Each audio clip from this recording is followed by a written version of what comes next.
Hello my friends, welcome to Talk to Me Tuesday for Tuesday, February 1st, 2022. This is Jennifer.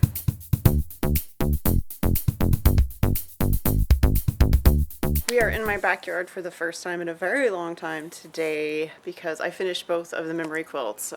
We have a brief respite from the rain, so I wanted to get out here and get the best photos that I could of these guys. I ended up pinning them to the back of my house because they're much too long for my fence where I normally put things. What to say about these projects? I told you guys last week that I had offered to make memory quilts for my future son-in-law and his parents after his brother passed away unexpectedly in November. Very emotional project. I don't know that I ever want to do anything like this again. It genuinely has been my great honor to do this for them, but it's also been incredibly hard. There's just no way to get away from why this project exists. And as I think one of my dear friends said, this is the time for graduation quilts and wedding quilts and that kind of thing. And so that made it all the harder. Anyway, so let's talk about these. The green sashing will be for Josh. Josh is my daughter's fiance. He chose the green fabric. His brother had a lot of personality. He was very colorful, wore tie-dye, liked all kinds of wild clothes and silly science jokes. That I mentioned before, he was an organic chemist. And so this quilt is representative of how Josh sees his brother, and that was really important to me. I'll show you guys the back in a little bit. The back is entirely tie-dyed fabric. This quilt is for John's parents, and they chose a few more things. There are a couple of baby things in there, which was very difficult. I don't know if you can see this. This was a 4T hoodie. It was a little hoodie, and I actually, to make the block big enough, I actually took the sleeves off and made those like the border on the block. We've got all kinds of shirts. This was a workout like tank top, and I actually used Steam 2 to adhere it to the back of another t-shirt so that I could make it look like a tank top when it was in the quilt. This block is also in this quilt, and that's the only thing that is original that was from a show that the brothers watched when they were little that was very important to John, and I came up with that, and that was really Josh's request. So I did that in my Brilliant software because it's a circle with triangles, and it was I don't want to say it was super easy because it was applique and there were a lot of stops and starts, but it worked out really nicely, and I'm very happy that I did it that way. Up here, I don't know if you can see it in frame. I'll do some close-ups in a little bit.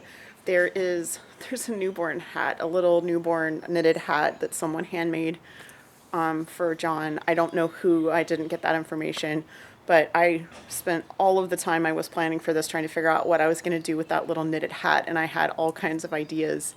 Put it in a pocket, make a mesh bag, all kinds of stuff, and in the end, I sewed a matching ribbon on the corner of the quilt after it was completely done, and I just tied it on. That way it can be removed if they want to remove it, but it can also be part of the quilt if that's what they want. This one is also sashed with grunge, but it's the charcoal grunge I showed you guys last week. The orange shirt you can see here was like just a plain Adidas workout shirt, and they had some patches from when he was in Taekwondo when he was younger, and I sewed those onto the shirt before I quilted it so that they would really stand out, because I kind of thought about sewing them like in some random spot, but I decided to put them kind of in the most blank shirt so you could really see them. That reminds me, on this side, this block right here has the little Easter egg that I designed for Josh.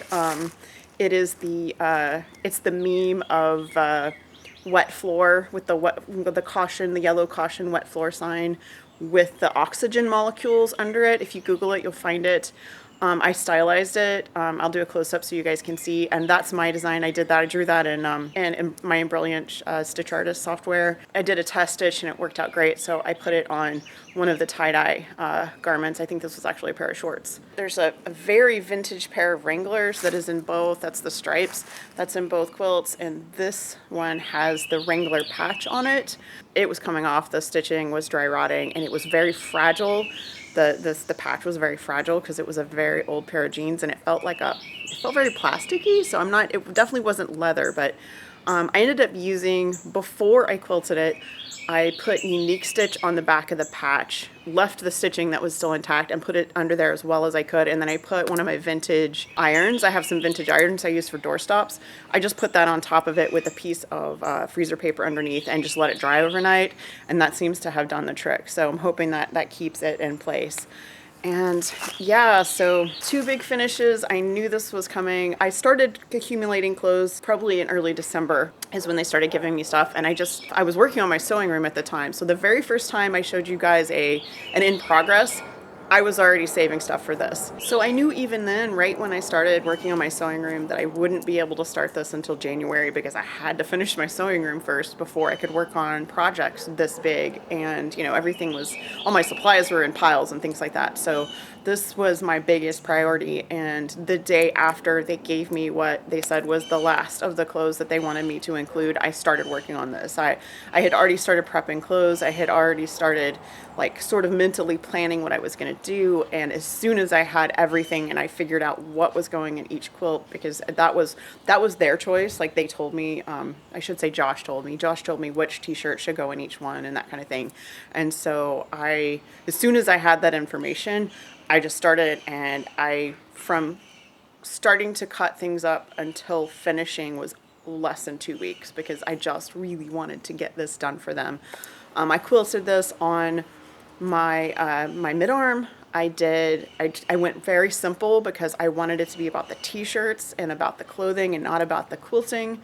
So Josh's is sort of a medium meander with a few swirls included, and because he wanted to represent just how like much personality his brother had. And then the parents' quilt is a little bit larger meander, but no swirls. And then I was very careful around the patches and things and the pockets, and there are buttons on this. And so I went slow and steady and just did a big enough meander so that when I did have to miss a pocket or something, it wasn't really obvious that I was quilting around it. So I will show you guys the back of these. I'm not going to show you the labels because they're quite personal, but again, great honor to do this project, but very, very emotional. The only other thing that I've gotten up to, which I know you're going to laugh when I say that because I just finished 2 massive quilts and I had barely started last Tuesday.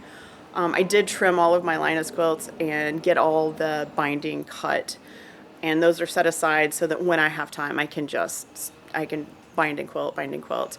My next project is going to be the Kingdom Hearts quilt out of the blocks that Jeannie generously is letting me use for my son's quilt. I need to acquire some dark purple fabric because we have been talking back and forth, and we agree that some really nice dark purple fabric will pull together all of those wonderful pull together all of those wonderful blocks and really make them pop. So that's next. Speaking of Jeannie, I meant to tell you guys when I showed you her wonderful blocks that we actually talked on the phone a couple weeks ago.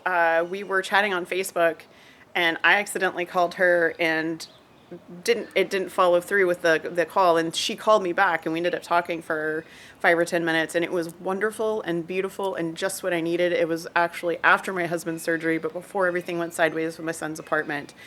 And yeah, so I do have an update on that. Police have closed the case. They didn't find any of his stuff, which is kind of what we expected. But again, thank you to everyone who has been helping rebuild the collection of things that were really things he had been collecting since he was a child, like birthday gifts and Christmas gifts and stuff like that. That's been overwhelming and just a beautiful slice of the kindness of the people that I have met and known for many years online. So, and my treat to myself for finishing this giant emotional project is tomorrow I'm going to take some things to donate to Austin Creative Reuse and do some browsing and maybe pick something up for myself. I want to welcome back a Talk to Me Tuesday, or we haven't seen in a long time. Crafts for Others came back last week, and I'm just so happy that you're back. And I wanted to let you guys know that I talked to Snowy44, Terry, and her daughter Sasha last week, so I got some blasts from the past, just a wonderful catch-ups with people. Terry, my offer still stands anytime you want to come back. I know your life is sort of crazy right now, but you're always welcome. If you've been here before, you're welcome. If you're new and would like to join us, you're also welcome. And once again, I'll put a link in the description of how you can become part of the Talk to Me Tuesday family. And that's it. You guys have a really wonderful week. Have a crafty week. Please hug the people you love, and I will see you next week. Bye.